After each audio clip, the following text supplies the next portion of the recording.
नमस्कार. आजच्या शिक्षण विवेक आयोजित शिक्षण वेधच्या या सदरामध्ये मी नामदेव माळी यांचं स्वागत करते.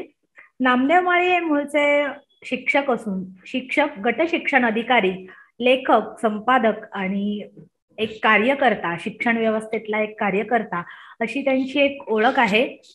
लेखक म्हणून त्यांनी अनेक कथासंग्रह लिहिलेले आहेत. आभाळदानी, 100% निकाल, तरवाड सारखे कथासंग्रह असतील किंवा खरड छाटणी, छावणी सारख्या त्यांनी कादंबऱ्यांचं लेखनही केलेलं आहे. शाळकरी मुलांच्या कविता, शिक्षकांचे आत्मकृत्य ही त्यांची संपादनही अर्थात प्रसिद्ध असणारी आहेत. सदर लेखन आणि अनेक प्रकारच्या लेखनामध्ये त्यांचा हातखंड आहे आणि अर्थात त्यांना त्यांच्या कामासाठी, मुलांच्या मध्ये जाऊन करत असलेल्या कामासाठी अनेक पुरस्कारांनी सन्मानित केलेला आहे. त्यांचं वैशिष्ट्यपूर्ण काम म्हणजे विद्यार्थी साहित्य संमेलनांचं आयोजन आणि याच नोटवर आपण आज त्यांची एक मुलाखत घेतो आहोत शिक्षण वेधच्या भागामध्ये. मी त्यांचं पुन्हा एकदा स्वागत करते आणि स्वागत करत असतानाच पहिल्या प्रश्नाकडे मी वळेन की तुम्ही शिक्षक असताना धडपड मंचाची स्थापना केली होती, तर त्यामागचं प्रयोजन काय आणि धडपड हे नाव तुम्हाला का सुचलं?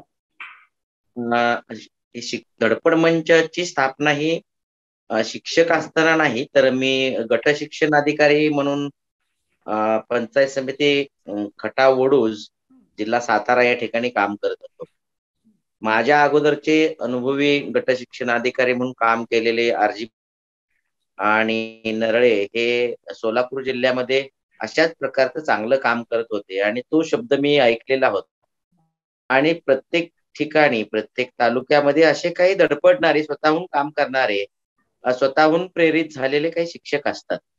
आणि हे जर शिक्षक एकत्र आले आणि त्याने एकत्रित विचार केला तरी काहीतरी नक्की आणखी चांगलं मांडता येतं, किंवा काही कल्पनेनं आपल्याला काही उभं करता येतं आणि या मंथनातून मग त्याचा उपयोग अख्ख्या तालुक्याला करता येऊ शकतो, असा एक विचार होता. त्यामुळं स्वतःच अगोदरच धडपडत आहेत असे शिक्षक आम्ही एकत्र केले होते आणि त्यांना एकत्र करून मग त्यांचे अनुभव, त्यांचे उपक्रम हे त्यातील सर्व शिक्षकांना, सर्व शाळांना कोणते साधारणपणे करता येतील अशा उपक्रमांची आम्ही निवड केलेली होती आणि ते उपक्रम शाळांच्या मधून या धडपड मंचच्या माध्यमातून राबवले जात होते.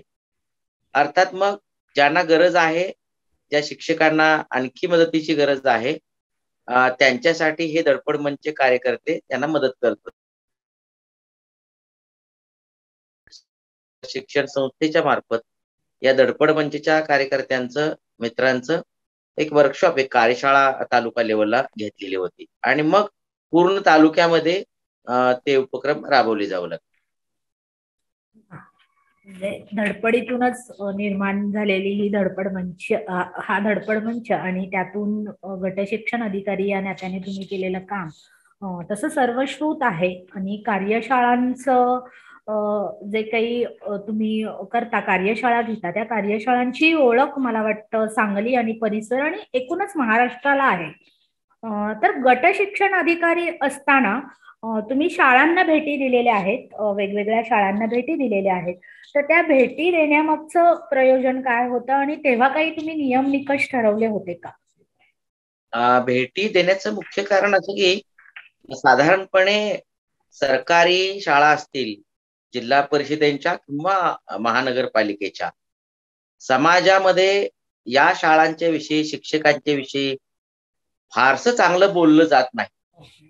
अर्थात वेगवेगळ्या माध्यमातून जी चर्चा होते त्याचं त्यामुळं असं घडत असावं, परंतु जगामध्ये असं काही नसतं की सगळंच वाईट आहे किंवा सगळंच चांगलं आहे.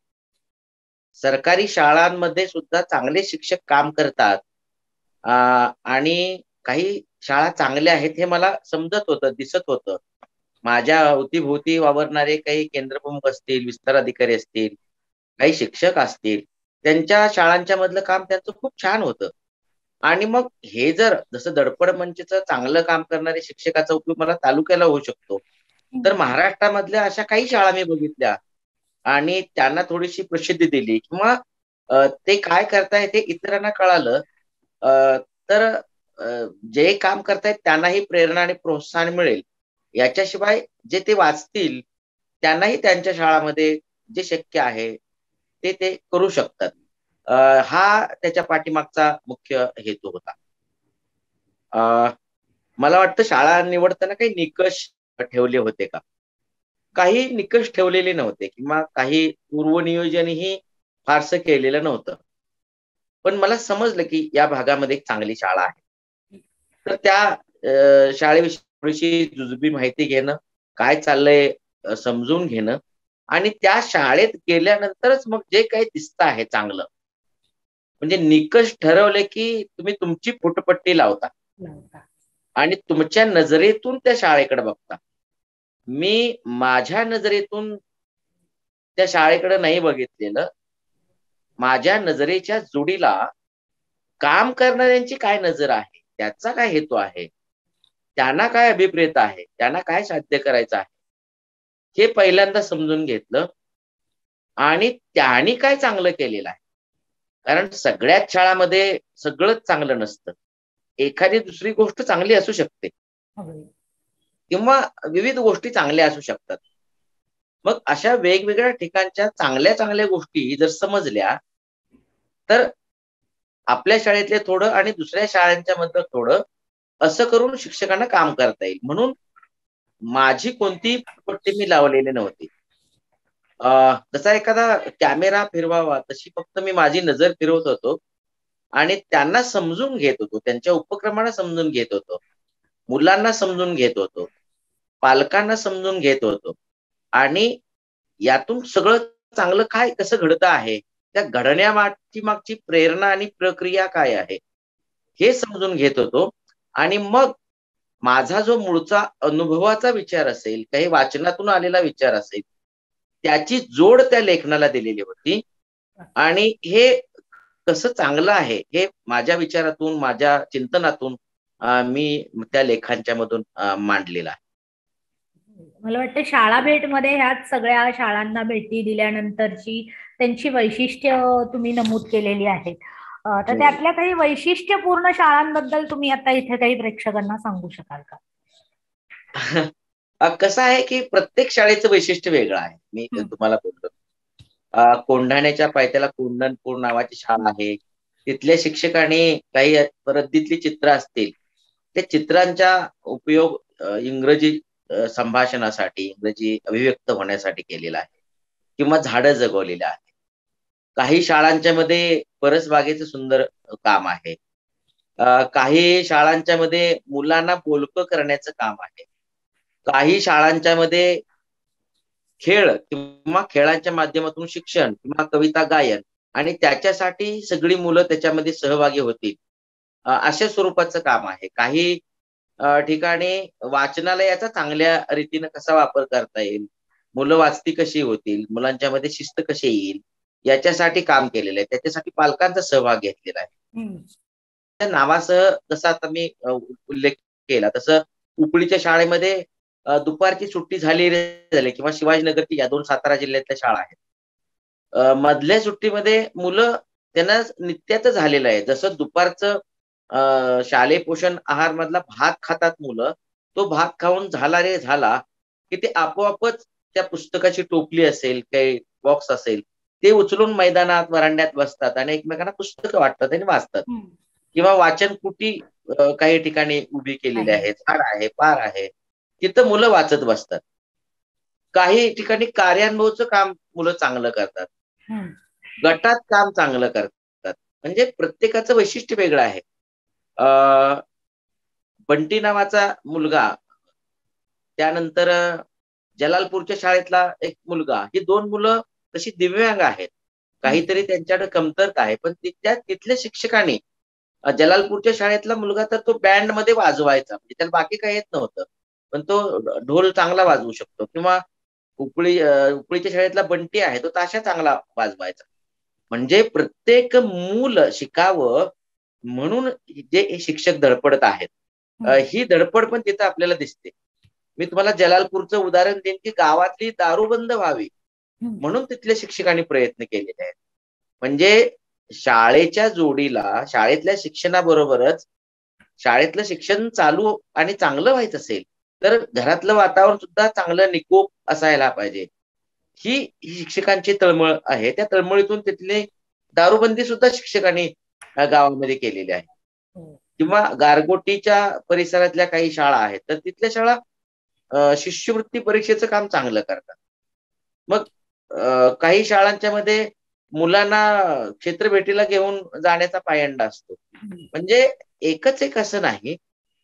तर प्रत्येकाला विशेषतः कसं होतं, की मला ज्याची आवड आहे, मला जे जमतं, म्हणजे शिक्षकांना जे जमतं ते अधिकाधिक शिक्षक करत असतात आणि ते शाळांच्या मध्ये दिसतं आपल्याला. खरंय, म्हणजे तुम्ही आता उल्लेख केलात तसं की शाळा, शिक्षण आणि घरातलं वातावरण आणि एकंदर समाजातलं वातावरण याचा एक दुवा म्हणून शिक्षक नेहमी काम करत असतो. ते सुधारण्यासाठी आणि ते जास्तीत जास्त निकोप राहण्यासाठी काम करत असतो. तुम्ही, मला वाटतं तुम्ही लेखन करताच आहात आणि तुम्ही शिक्षक आणि विद्यार्थ्यांनाही लिहिते करण्यासाठी काहीतरी उपक्रम घेत असता. त्या उपक्रमांबद्दल जाणून घ्यायला आम्हाला आवडेल. माझी ही भूमिकाच राहिलेली आहे, की शिक्षकांना लिहिता आलं पाहिजे आणि त्यांनी जे केलेलं काम आहे ते त्यांना मांडता आलं पाहिजे आणि सांगता आलं पाहिजे. म्हणजे कसं असतं, बोलणाऱ्याच्या एरंड्या खपतात, पण न बोलणाऱ्याचे गहू नाहीत खपत. पण आपल्याला गहूच विकायचे आहेत आणि ते बोलून सांगून आपलं सांगितलं पाहिजे आपण काय काम करतो आहे ते. ही त्याच्या पाठीमागची भूमिका. याच्याशिवाय शिक्षण क्षेत्रातले म्हणजे प्राध्यापक असतील किंवा शिक्षक असतील, त्याच्या हे तुम्हाला खूप लेखक बघायला मिळतील. पण जे लेखक आहेत, विशेषतः सृजनात्मक जे लेखन करतात किंवा ललित लिहितात, कादंबरी, कथा वगैरे, काही अपवाद वगळले तर ते शिक्षणामध्ये त्यांच्या कामाविषयी मला माहिती नाही किती चांगलं काम करतात. पण शाळेतल्या कामाविषयी त्यांनी फार भाष्य करत नाहीत किंवा त्याच्याविषयी लिहित नाही. तर असं लिहिणारे लोक निर्माण व्हावेत आणि सरकारी शाळांमधलं चित्र, चांगलं चित्र दिसावं आणि मग त्यांना इतरही लिहिता यावं, इतरही माध्यमातून अभिव्यक्त होता यावं, अशी त्या पाठीमागची भूमिका होती. आणि मग मग त्यातूनच मग 8 प्राथमिक शिक्षकांची आत्मवृत्त हे साधना प्रकाशनानं प्रकाशित केलेलं पुस्तक आहे. तर त्या सगळ्या शिक्षकांच्या संघर्ष कथा आहेत. संघर्ष कसा आहे, कथा या अर्थानं, म्हणजे त्या शाळा निवडताना सुद्धा ज्या द्विशिक्षकी शाळा आहेत, फक्त मुलींची शाळा आहे, किंवा अगदी ज्या मुलांचे आई वडील भंगार गोळा करतात किंवा ज्याला आपण कडक लक्ष्मी म्हणतो, नंदीवाली वस्ती आहेत, अशी शाळा आहे, मोठ्या शाळा आहेत. अशा मुद्दाम शाळा निवडलेल्या होत्या, की ज्या शाळांना त्यांच्या प्रगतीमध्ये अडथळे खूप होते आणि ते अडथळे पार करून कशी शाळा गुणवत्तापूर्ण बनवता येते आणि त्यासाठी कोणत्या अडचणी आल्या, त्या अडचणी कशा दूर केल्या, हे त्यातून मांडलेलं आहे. याच्या पाठीमागेही पुन्हा असा हेतू आहे, की हे बघावं इतरांनी, ऐकावं, वाचावं आणि त्यातून आपल्यालाही अशा काही अडचणी येऊ शकतात, त्यातून मार्ग काढावा. असं हे 8 प्राथमिक शिक्षकांची आत्मवृत्त लिहिताना मनामध्ये होतं. विद्यार्थ्यांचं म्हणाल तर मुळात मला असं वाटायचं, की आपण गट शिक्षणाधिकारी म्हणून काम करताना असं काहीतरी तालुक्यात करावं, की त्यामध्ये कला असेल, क्रीडा असेल, वाचन असेल, म्हणजे सगळे जे शाळेमध्ये जे जे काही आपल्याला करावंसं वाटतं, असं तालुक्याला एक 100-1 विद्यार्थ्यांचा गट करावा आणि त्यांना एक मॉडेल म्हणून आपण शिक्षकांच्या समोर ठेवावं आणि मग अशा प्रकारचं शिक्षकांनी आपल्या शाळेत करावं. पण ते काही प्रॅक्टिकली मला शक्य नाही झालं. पण त्यातला पहिला टप्पा म्हणून आम्ही एक विद्यार्थ्यांसाठी आणि शिक्षकांसाठी लेखनाची कार्यशाळा घेतली. त्याच्यासाठी नामवंत लेखक कृष्णात खोत असतील, जी.के. ऐनापुरे असतील, कवी एकनाथ पाटील असतील, यासारख्या लेखकांना बोलवलं आणि त्यांच्यामार्फत ही कार्यशाळा घेतली. आणि मग त्यातून आम्हाला माझ्याबरोबर माझे मित्र आणि शिक्षक असलेले कवी दयासागर बडणे हेही होते. कृष्णात पाटोळे हे पण होते. भरपूर शिक्षक आणि शिक्षक संघटना या कामात माझ्याबरोबर मदतीला होत्या. आणि त्यातून मुलं लिहिती झाली मिरज तालुक्यामध्ये. मग सुरुवातीला वाटलं की मुलांचं छोटं कवी संमेलन घ्यावं. नंतर असं लक्षात आलं की नाही, नाही, याच्या जरा थोडी व्याप्ती मोठी ठेवावी आणि मग आम्ही विद्यार्थ्यांचं साहित्य संमेलन घेतलं. पण मला असं त्यावेळेपासून वाटत आहे की आजही तीच भूमिका आहे. स्टेजवरती आमच्या साहित्य संमेलनाच्या फक्त विद्यार्थीच असतात. स्वागतापासून ते आभारापर्यंत प्रत्येक सत्राचा अध्यक्ष, सहभागी सगळे विद्यार्थीच करतात. मोठ्याने स्टेजवर जायचं असेल तर ते फक्त मुलांचं कौतुक करण्यासाठी जातील, प्रमाणपत्र देण्यासाठी जातील किंवा मोठ्या स्टेजवर असेल तर आमची मुलं त्यांची मुलाखत घेतील. पाठ्यपुस्तकातले लेखक पण स्टेजवरती असतात आणि त्यांची एक खुली चर्चा त्यांच्याशी मुलं करत असतात. म्हणजे मुलं करू शकतात हा संदेश त्यातून जातो आणि या भागातल्या मुलांना ते सवयीचं झालं आहे. मग थोडं थोडं याचं व्याप वाढत गेल्यानंतर पहिल्या टप्प्यामध्ये आम्ही एकत्रित मुलांचा कविता संग्रह केलेला होता. त्याचं संपादन मी आणि दयासागर बन्ने यांनी केलेलं होतं. शाळकरी मुलांच्या कविता नावाचा हा संग्रह आहे. त्यानंतर किलबिल गोष्टी नावाचा दुसरा गोष्टींचा संग्रह केला मुलांचा. आणि नंतर असं वाटू लागलं की ठीक आहे आता एक एक मूल छोटं लिहितोय, पण एक एक मूल पुढच्या टप्प्यावरती जायला पाहिजे आणि त्याला मी काहीतरी लिहितो आहे तो सातत्याने लिहित राहायला पाहिजे. ती भूमिका ठेवून मग मुलांचे कवितांचे संग्रह आम्ही छापले. एकेका मुलाचा असे 5 कवितांचे संग्रह छापले. त्यातला गौतम पाटील हा त्यावेळेला 5वीत शिकत असताना त्याच्या कविता संग्रह तयार करण्याचं सुरू होतं. आणि त्याला आम्हाला सांगायला आनंद आणि अभिमान वाटतो, की राज्य शासन जे वाङ्मय पुरस्कार देतं त्यामध्ये बालसाहित्य मधला कवितेसाठीचा पुरस्कार आहे त्या आमच्या या छोट्या दोस्ताला गौतमला मिळालेला होता. हां. तसंच आणखी एक मुलगी आहे सोलापूर जिल्ह्यामधले सावे गावची. तिथले शिक्षक वर्गामध्ये दैनंदिनी लेखनाचा उपक्रम राबवत होते 7वीच्या वर्गामध्ये. आणि असंच एकदा मला त्याने आमच्या शिक्षकांच्या परिषदेला त्यांची माझी ओळख झाल्यानंतर त्यांनी मला एका सोनालीची दैनंदिनीची काही पानं झेरॉक्स दाखवल्या आणि ते मला खूपच आवडल्यामुळं परत सोनालीची गप्पा मारल्या. त्यांच्या शाळेतल्या मुलांचं एक छोटंसं 1 दिवसाचं वर्कशॉप घेतलं आणि ती सोनाली लिहित राहिली आणि कालांतरानं मग सोनालीची माझी दैनंदिनी नावाचं पुस्तक आलं सृजन प्रकाशन सांगली मार्फत. आणि त्याही पुस्तकाला राज्य शासनाचा बाल साहित्यामधला पुरस्कार मिळाला. पुरस्कार ही गोष्ट मिळणं न मिळणं ही त्या त्या काळानुसार त्या त्या परिस्थितीनुसार ठरत असते. पण मुलं सुद्धा लिहू शकतात हा आत्मविश्वास देण्यासाठी ही गोष्ट खूप महत्वाची आहे. या सगळ्या प्रक्रियेमध्ये बाबा भांड असतील, अशोक कौतिक कोळी असतील, रारम बोराडे असतील, विठ्ठल वाघ असतील, पाठ्यपुस्तकामध्ये लिहिणारे लेखक आहेत. या सगळ्या मंडळीने आम्हाला खूप प्रेरणा आणि प्रोत्साहन दिलं. अलीकडच्या काळामध्ये म्हणजे आता तुम्हाला नुकतंच आम्ही म्हणजे लॉकडाऊनचा फायदा घेतला मी आणि मुलांनी. जी मुलं वेगवेगळ्या कारणानं निमित्तानं संपर्कात येतात, लिहू शकतात, मग लिहित आहेत. त्यांच्याबरोबर गप्पा मारायला त्यांच्याबरोबर त्या लिहिण्याविषयी, वाचनाविषयी काहीतरी कृती करायला आम्हाला आवडते. आता 4 मुलांची पुस्तकं आलेली आहेत. गोष्टींची पुस्तकं आहेत ती.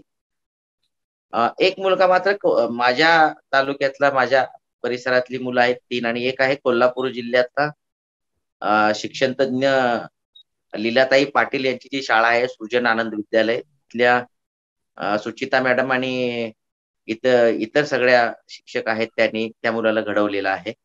काही किरकोळ काम मी त्याच्या पुस्तकावरती केलेलं आहे आणि हा 3रीत असताना त्या शाळेनं केलेली कृती आहे, उपक्रम आहे. मुलांना पुस्तक लिहायला लावणं, स्वतःची चित्र आणि त्याचीच गोष्ट आणि साधेपणानं त्याने केलेलं होतं ते सगळं.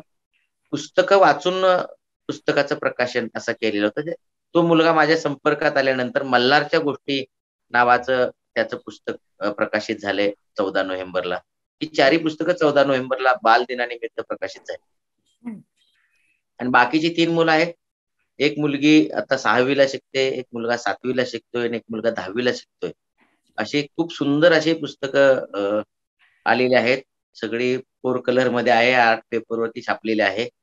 आणि हे असण्याचं कारण असं की त्याकडे बघण्याचा दृष्टिकोन असा होणं की मुलांची पुस्तकं आहेत, काही किरकोळ असतील. तर मोठ्यांच्या तुलनेत ते अधिक सकस, देखणी, दर्जेदार होतील याच्यासाठी प्रत्येक बाबीवरती लक्ष देऊन आणि सगळ्यात महत्वाचं हे निर्मितीची गोष्ट नंतरची आहे पुस्तकाच्या. पण त्याच्या पूर्वीचं जे काम आहे मुलांच्या बरोबर सलग 2 वर्ष आम्ही मुलांच्या बरोबर गप्पा मारत होतो.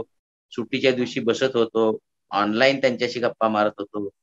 आणि हे करत आता हे खूप सुंदर अशी छान पुस्तकं मुलांची आलेली आहेत.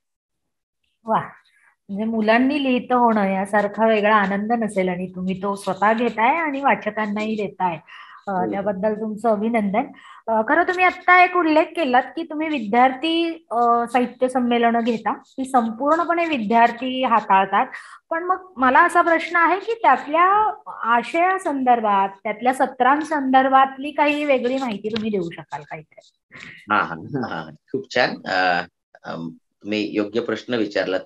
हे सगळं करत असताना हा कुणीही चांगली गोष्ट, वेगळी गोष्ट एकटा माणूस नाही करू शकत.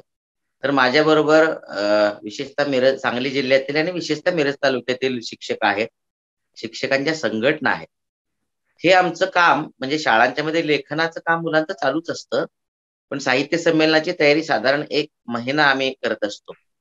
त्याची सत्र ठरत असताना कवी संमेलन हे सर्वसामान्य माहिती असणारं सत्र आहे. मुलांनीच लिहिलेल्या कथांचं वाचन किंवा कथन. कथा लिहिण्यापूर्वी लगेच काही मुलं कथा नाहीत लिहू शकत. तर प्रसंग लेखन हा एक टप्पा आम्ही करतो. तर मुलांनी प्रसंग लिहायचे त्यांच्या आयुष्यात घडलेले, आणि जसं कथाकथन करतो तसं प्रसंगाचं कथन करायचं. असं एक आम्ही सत्र घेतो. याच्याशिवाय लेखकांच्या मुलाखती असतात. आमच्या मुलांनी बाबा भांड सरांची मुलाखत घेतलेली होती, अशोक कौतिक कोळींची मुलाखत घेतलेली होती. आता याची तयारी कशी करायची, तर पाठ्यपुस्तकातील लेखक कवी मुलांना माहितीच असतात. मुलं ऑनलाईन माहिती शोधतात. त्याच्याशिवाय त्यांचे फोन नंबर वगैरे आम्ही मुलांना देतो. काही वेळेला त्या लेखकांना कल्पना देतो, काही वेळा देत पण नाही कल्पना. आणि मुलं मग त्यांच्याशी संपर्क साधतात आणि म्हणतात की तुम्ही आमच्या इकडे येणार आहे आणि मी तुमची मुलाखत घेणार आहे. तुमच्याशी मला गप्पा मारायच्या आहेत, तुमच्याशी चर्चा करायची आहे, तुम्हाला काही प्रश्न विचारायचे आहेत. ही मुलं अगोदरच तयारी करून ठेवतात आणि मग प्रत्यक्षात मुलाखत. आता मुलाखतीला प्रश्न कोणते विचारायचे, तर मुलांनी काही अभ्यास करून ठेवलेला असतो. पहिल्यांदा मुलांना प्रश्न काढायला सांगितले जातात आणि त्यात 2-3 मुलं असतील, त्यांना मदत करणारे आमचे 2-3 शिक्षक असतात. ती जबाबदारी शिक्षक घेतात आणि मुलांनी काढलेले प्रश्न काय आहेत? 3 मुलं जर मुलाखत घेणार असतील, तर त्यांचे वेगवेगळे प्रश्न असतील. मग त्या सगळ्या प्रश्नांची चर्चा करणं, एकत्रित त्याच्यावर विचार करणं, त्या प्रश्नांचा क्रम लावणं, कोणते प्रश्न कोणी विचारायचे आहेत, तो प्रश्न आला तर तो कशाप्रकारे विचारायचा, हे थोडक्यामध्ये मुलांच्याशी गप्पा मारणं. पण कथा लेखनामध्ये, गोष्ट लेखनामध्ये किंवा प्रश्न असतील, याच्यामध्ये हे सुद्धा काम मुलांनीच करायचं. मुलं गोष्ट लेखन करतात त्यावेळेला आम्ही कधीही आमचं एक वाक्य त्यामध्ये घुसडत नाही. एखादा शब्द जर बदलायचा असेल, आम्हाला वाटतं की हा शब्द ह्याच्यापेक्षा चांगला शब्द घालता येईल, तर त्या मुलाला त्या प्रश्न, उपप्रश्न विचारून आम्ही त्यानं तो शब्द उच्चारेपर्यंत आम्ही त्याच्याशी, म्हणजे त्याला वाटलं पाहिजे की माझीच निर्मिती आहे. शीर्षक काय लगेच मुलांना चांगली नाही देता येत किंवा उत्तम होऊ शकत नाही. तर मग त्याच्यावरही आम्ही त्याला विचारतो, अरे हे असं असं. काही वेळा मुलं सुद्धा आम्हाला आडवं लावतात. म्हणजे नाही, नाही हेच माझं बरोबर आहे. आमचा गौतम तसा आहे. त्याला आम्ही विद्यार्थी अध्यक्ष असतो. गौतमला राज्य पुरस्कार मिळवला, आम्ही अध्यक्ष केलेला होता. त्यानं त्याचं भाषण त्यानंच लिहिलं. एका कोपऱ्यात बसून लिहिलं. आणि मग आम्ही भाषणामध्ये आम्हाला वाटलं की नाही, नाही ह्यानं याच्याऐवजी जरा हे असं करावं. तर त्यानं शेवटपर्यंत आमचं ऐकलं नाही, हे माझंच बरोबर आहे आणि मी तसंच ठेवणार म्हणून सांगितलं.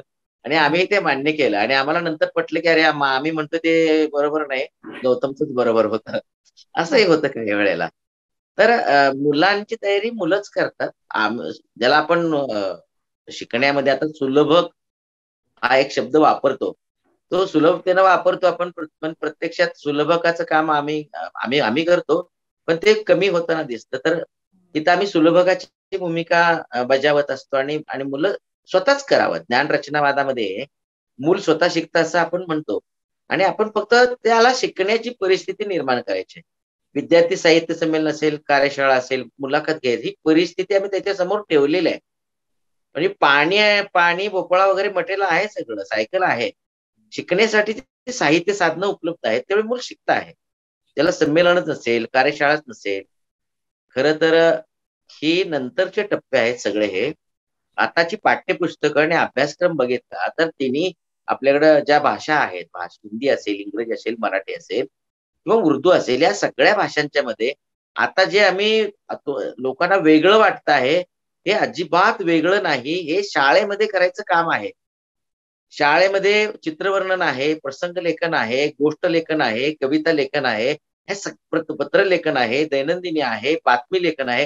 हे सगळं शाळेमध्ये आणि याच्यावरती प्रश्न विचारले जातात. आणि दुर्दैवानं हे फार कमी प्रमाणात शिकवलं जातं आणि अजूनही मोठ्या प्रमाणामध्ये गाईडचा उपयोग म्हणजे केला जातो. तर तो कमी व्हायला पाहिजे. आणि स्व अभिव्यक्ती याचं नाव आहे. स्व अभिव्यक्ती म्हणजे माझ्या आईचा निबंध तो कोणी बाजूलाच काढत नाही. आणि सगळ्यांना माहिती आहे माझी आईचा निबंध येणारच आहे. मग माझी आई मला मिळते ना गाईड मधली, रेडीमेड आई मिळते, ती घेतो. हा प्रॉब्लेम आहे. खरं तर आई हा विषय लिहिण्याचा आहे, पण तो जरा वेगळ्या पद्धतीनं द्यायला पाहिजे विषय. माझे असं न म्हणता माझे म्हणजे त्या गाईडवाल्यांना प्रश्न पडला पाहिजे की आता आम्ही कसा निबंध टाकूया गाईड मध्ये. आम्ही म्हणजे त्याला स्वतःलाच लिहायला भाग पाडलं पाहिजे. माझ्याच आईच मला लिहावं लागेल. म्हणजे निबंधाचे विषय देताना पण तसे द्यायला पाहिजे.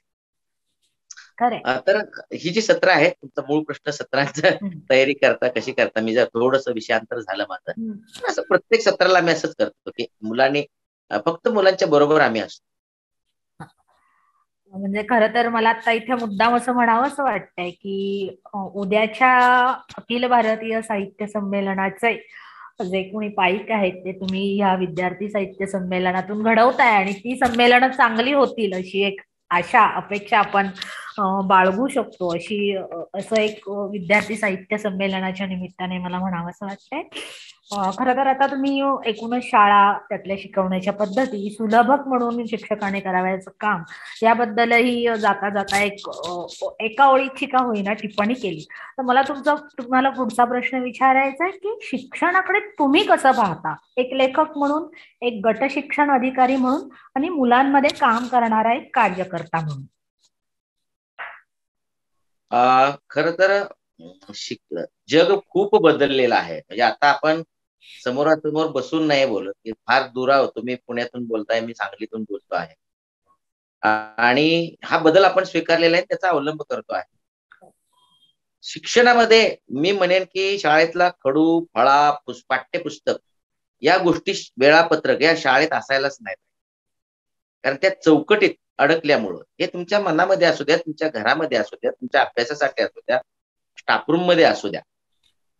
आणि मग हे या बंधनातून जेवढे तर तुमचा आहे ना माईक म्यूट झालाय. मग कसं शिकवायचं हे पक्क आपल्याला करता येईल. ते झालं तर मग मूल केंद्रस्थानी ठेवून मुलाला, म्हणजे रचनावादाचा मगाही मी उल्लेख केला, तर मूल स्वतः शिकतं यावरती विश्वास ठेवून आपल्याला मुलाला शिकायला संधी दिली पाहिजे. आणि जुन्या किंवा पूर्वीच्या अध्ययन अध्यापनामधल्या ज्या काही अनावश्यक गोष्टी आहेत किंवा ज्या कालबाह्य झालेल्या आहेत, पाठांतर काही ठिकाणी आवश्यक असलं तरी त्याच्यावरच भर देऊन शिकवलं जातं. आणि मुलाची कल्पकता, मुलांची विचार करण्याची एक शक्ती आहे, ताकद आहे. आणि मग तर्क करणं असेल, अंदाज करणं असेल, निर्णय घेणं असेल, या गोष्टीची साठी मुलाला संधी द्यायला पाहिजे. मग त्यासाठी वेगवेगळ्या कृती राहतील. आणि सगळ्यात महत्वाची गोष्ट आहे, शिक्षण, मुलाचं शिक्षण हे जगण्याशी जोडता आलं पाहिजे. दुर्दैवानं ते घडत नाही. म्हणजे आज रस्त्यावरून आपण चालत असताना कुणी मध्येच गाडी उभी करतो आणि शेजाऱ्याची गाडी उभी केली असते त्याच्याशी गप्पा मारतो आणि मागं अडथळा ठरतो वाहतुकीला. ही साधी गोष्ट आहे. किंवा बोलताना आपण पुढच्याला समजेल असं बोलायला हवं. संवाद कौशल्य म्हणजे या युगामध्ये आता खेड्यापुरतं, गावापुरतं शिक्षण न राहता ते जगाशी जोडलं जाणारं शिक्षण आपल्याला घ्यायचं आहे. पण आपलं अजून शिक्षण आपल्या घराशी, आपल्या गल्लीशी, आपल्या जे आपण उद्योग व्यवसाय करणार आहे भविष्यामध्ये, त्या शेतीशी सुद्धा जोडलेलं नाही आपलं. म्हणजे गांधीजींनी सांगितलेलं जीवन शिक्षण, मूलोद्योग वगैरे ह्या गोष्टी आल्या आणि गेल्या आणि शेती आहे तिथेच आहे. आणि आमच्या गावातली मुलं कुणालाही वाटत नाही, म्हणजे काही अपवाद सोडले तर मी शेती करणार आहे. आता खेड्यातली मुलं, कुठलीही मुलं तर सगळे कलेक्टर बनणार आहे असंच म्हणतात. मग मला वाटतं प्रत्येक गल्लीला एक कलेक्टर नेमावा लागेल. कुठे तर कलेक्टर झाले तर. म्हणजे आम्ही असे स्वप्न दाखवतो. खेड्यातून मग मुलांनी असं म्हणायला पाहिजे की मी शेतकरी बनणार आहे, मी पशुपालक बनणार आहे. म्हणजे त्यानं दुसरं बनू नये असं मत नाही आहे माझं. मी लेखक बनणार आहे, मी वक्ता बनणार आहे. या देशाला कशा कशाची आवश्यकता आहे. स्पर्धा परीक्षेसारख्या गोष्टी आहेत महत्वाच्या, पण स्पर्धा परीक्षा म्हणजेच शिक्षण आणि त्यांचाच फक्त सत्कार ही अत्यंत वाईट प्रथा पडत चाललेली आहे शिक्षण विभागामध्ये असं मला वाटतं. स्पर्धा परीक्षेला गौण अजिबात न लेखता त्याचं महत्व अधोरेखित करून इतर गोष्टी सुद्धा तितक्याच महत्वाच्या आहेत. म्हणजे जसं डॉक्टराची गरज आहे तशीच एखाद्या चांगल्या गायकाची, एखाद्या चांगल्या चित्रकाराची गरज आहे. समाजाचं एक आरोग्य आहे. म्हणजे जसं मानसिक आरोग्य आहे, शारीरिक आरोग्य आहे व्यक्तीचं, तसं समाज म्हणून एक संस्कृती म्हणून लोकसाहित्याची गरज असते. लोकांना रंजनाची गरज असते.